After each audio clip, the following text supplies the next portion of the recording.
Isa si Park Seo-joon sa mga artista na hanggang ngayon ay nananatiling malaking pangalan sa industriya ng K-drama. Kahit lumipas na ang maraming taon mula nang sumikat siya sa mga seryeng tulad ng What's Wrong with Secretary Kim, Itaewon Class, at Fight for My Way, hindi pa rin nawawala ang interes ng publiko sa kanyang mga susunod na proyekto. Sa katunayan, isa siya sa mga artistang madalas na mapabilang sa mga trending topic tuwing may bagong balita tungkol sa kanyang career. Ngayong 2026, muling naging sentro ng atensyon si Park Seo-joon dahil sa mga usap-usapan tungkol sa kanyang mga paparating na drama projects. Maraming fans ang matagal nang naghihintay sa kanyang pagbabalik sa television screen matapos ang ilang taon na mas nakatuon siya sa malalaking proyekto at international activities. Dahil dito, bawat update tungkol sa kanya ay mabilis na kumakalat sa social media at iba't ibang entertainment communities. Isa sa mga dahilan kung bakit nananatiling sikat si Park Seo-joon ay ang kanyang kakayahang mag-adjust sa anumang karakter na ibinibigay sa kanya.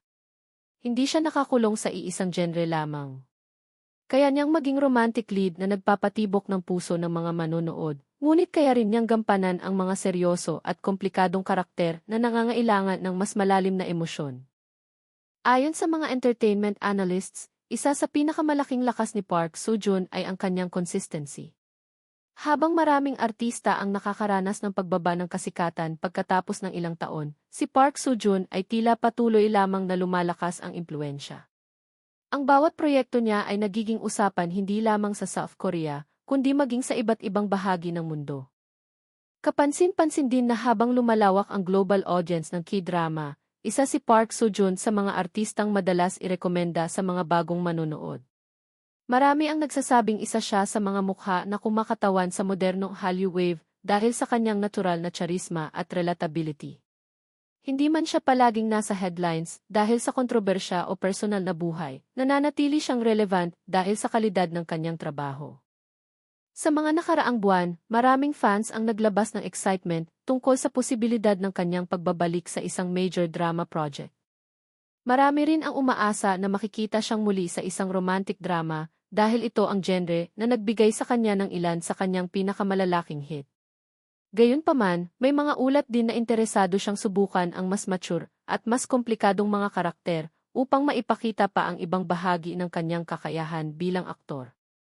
Habang patuloy na lumalabas ang mga bagong henerasyon ng K-drama stars, hindi pa rin nawawala si Park Seo-joon sa listahan ng mga pinakarespetadong artista sa industriya. Sa katunayan, marami pa ring producers at directors ang gustong makatrabaho siya dahil sa kanyang professionalism at dedikasyon sa bawat proyekto. Para sa maraming fans, hindi lamang siya isang gwapong aktor kundi isa ring performer na may kakayahang magbigay buhay sa bawat karakter na kanyang ginagampanan. Ito ang dahilan kung bakit patuloy siyang may matatag na fanbase kahit sa iba't ibang bansa. Sa ngayon, habang hinihintay ng publiko ang kanyang opisyal na pagbabalik sa isang bagong K-drama, nananatiling mataas ang interes ng mga manonood sa bawat update tungkol sa kanya.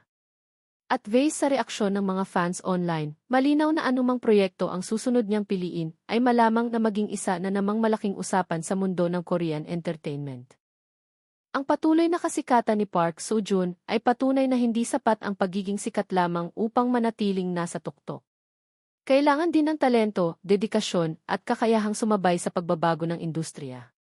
At sa pagpasok ng bagong yugto ng kanyang karera, maraming fans ang naniniwalang mas marami pang tagumpay ang naghihintay para sa isa sa pinakamalalaking Hallyu stars ng kanyang henerasyon.